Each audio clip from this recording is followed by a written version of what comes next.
Πολυτεχνείο, αλήθειες και ψέματα.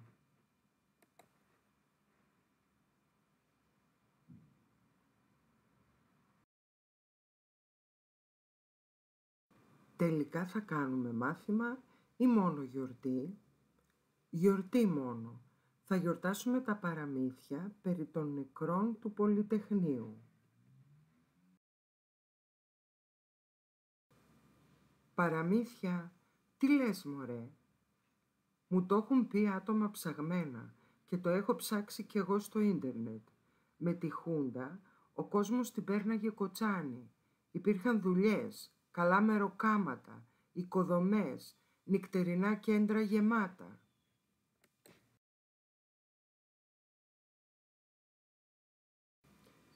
Λίγο αργότερα. Γεια σου Γιαννάκη, πώς πάει το σχολείο? Καλά κύριε Θανάση, θα κάνουμε γιορτή για το Πολυτεχνείο. Αλλά τι γιορτάζουμε, ξέρετε? Πώς δεν ξέρω παιδί μου, τον ξεσηκωμό των φοιτητών μας, αλλά και του λαού ενάντια στη Χούντα, η οποία τον κατέστειλε με δολοφονίες και βασανιστήρια. Υπήρχαν όντως νεκροί? Έλα μέσα.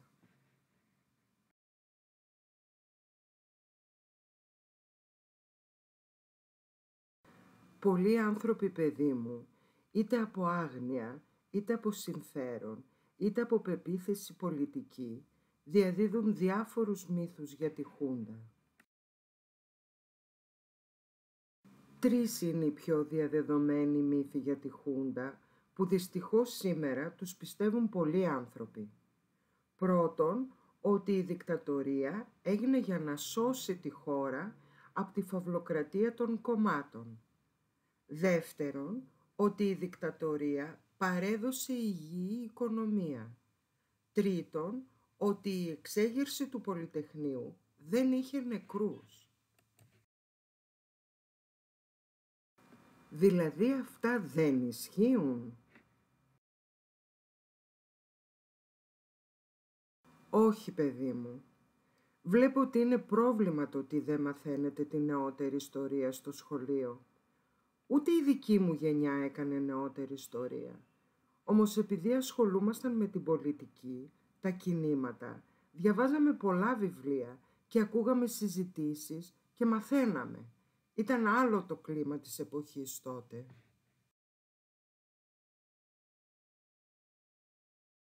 Τώρα τα πράγματα έχουν αλλάξει και βλέπω τελικά ότι σε αυτή την κατάσταση εμφανίζονται σκοτεινοί νοσταλγοί του παρελθόντος να πουν τη δική τους ιστορική εκδοχή. Ας τα πάρουμε από την αρχή τα πράγματα. Που λες Γιάννη παιδί μου, η χώρα μας κατακτήθηκε από τους Γερμανούς, τους Ιταλούς και τους Βούλγαρους στο Δεύτερο Παγκόσμιο Πόλεμο. Αυτή η κατοχή γκρέμισε όλη την προηγούμενη πολιτική κατάσταση, που και αυτή ήταν καταπιεστική για το λαό. Ήταν η δικτατορία του Μεταξά. Στην κατοχή ο Μεταξάς πέθανε. Ο βασιλιάς έφυγε από την Ελλάδα και μια κυβέρνηση δοσύλλογων μαζί με τους κατακτητές κυβερνούσαν τον ελληνικό λαό. Με εκτελέσεις, βασανιστήρια, πείνα προσπαθούσαν να κρατήσουν τον λαό μας σκλαβωμένο. Δες εδώ τι γράφει η εφημερίδα. Χιλιάδες Έλληνες μέσα από οργανώσεις πολέμησαν τον κατακτητή. Η απελευθέρωση του 1945 από τους Γερμανούς έφερε το κενό εξουσίας. Ποιος θα κυβερνούσε τη μεταπολεμική Ελλάδα, οι παλιές πολιτικές δυνάμεις ή οι δυνάμεις της αριστεράς, το ΕΑΜ, ο Ελλάς, που είχαν συγκροτήσει τον βασικό κορμό της εθνικής αντίστασης εντός της χώρας? Ο εμφύλιος που ακολούθησε, 1946 με 1949, τελείωσε με ήττα της αριστεράς.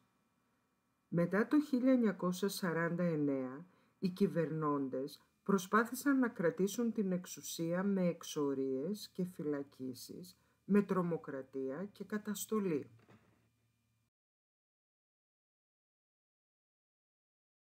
Ο ελληνικός λαός σε αυτές τις συνθήκες άρχισε να διεκδικεί την ανεξαρτησία της χώρας του από το ξένο κεφάλαιο, τη δίκαιη διανομή του εισοδήματος και δημοκρατία.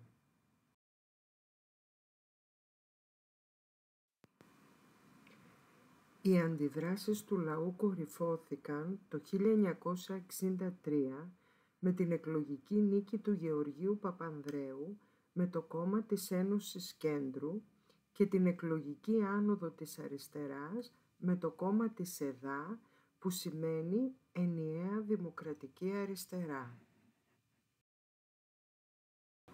Η προσπάθεια του Γεωργίου Παπανδρέου να ελέγξει τον στρατό οδήγησε στην ανατροπή του. Προκυρήσονται και πάλι εκλογές, στις οποίες προβλέπεται εκλογικός θρίαμβος της Ένωσης Κέντρου και της Ενιαίας Δημοκρατικής Αριστεράς. Όμως οι εκλογές αυτές δεν έγιναν ποτέ.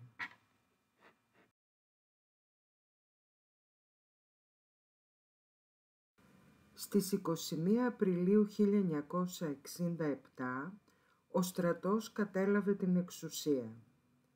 Η δικτατορία έγινε για να ανακοπεί η κατάρρευση του καθεστώτος καταπίεσης του λαού που είχε οικοδομηθεί συστηματικά μετά τον εμφύλιο.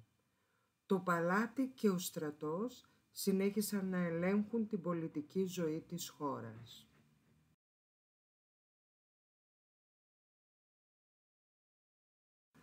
Πρόθεση της Χούντας ήταν η δημιουργία μιας οικονομικής ολιγαρχίας που θα τη συνεπιστεί και θα τη στηρίζει. Η χώρα υπερχρεώθηκε στο ξένο τραπεζικό σύστημα. Διευρύνθηκαν οι ανισότητες ανάμεσα σε πλούσιους και φτωχούς. Τα περί οικονομικής ανάπτυξης της χώρας είναι παραμύθια. Οι φοιτητές μας αντέδρασαν δραστικά το 1973. Η Χούντα έληξε με τα τάγκς την κατάληψη του Πολυτεχνείου. Βρήκα ότι ο αριθμός των νεκρών που προέκυψε από την έρευνα του εισαγγελέα Δημήτρη Τσεβά ήταν 18 βεβαιωμένοι επώνυμοι νεκροί. Σύμφωνα με το πόρισμα, έχασαν τη ζωή τους έξω από το Πολυτεχνείο, στους κοντινούς δρόμους και σε διάφορα σημεία της Αθήνας.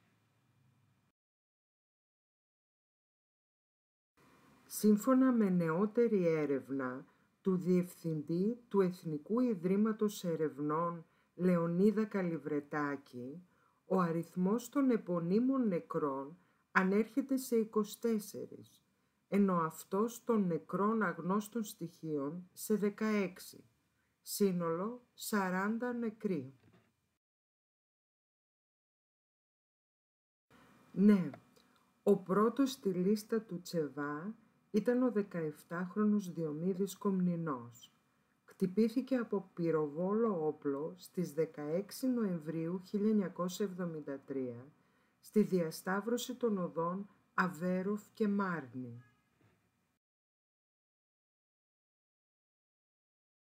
Αυτούς τους νεκρούς τιμούμε σήμερα, παιδί μου, και τα αιτήματα της γενιάς του Πολυτεχνείου είναι επίκαιρα και για τη δική σας γενιά. Το ψωμί παιδεία ελευθερία σήμερα είναι για εσάς εργασία και όχι ανεργία. Δημόσια παιδεία για όλους, δημοκρατικές ελευθερίες και ισότητα των ανθρώπων πέρα από αποκλεισμούς και ρατσισμό.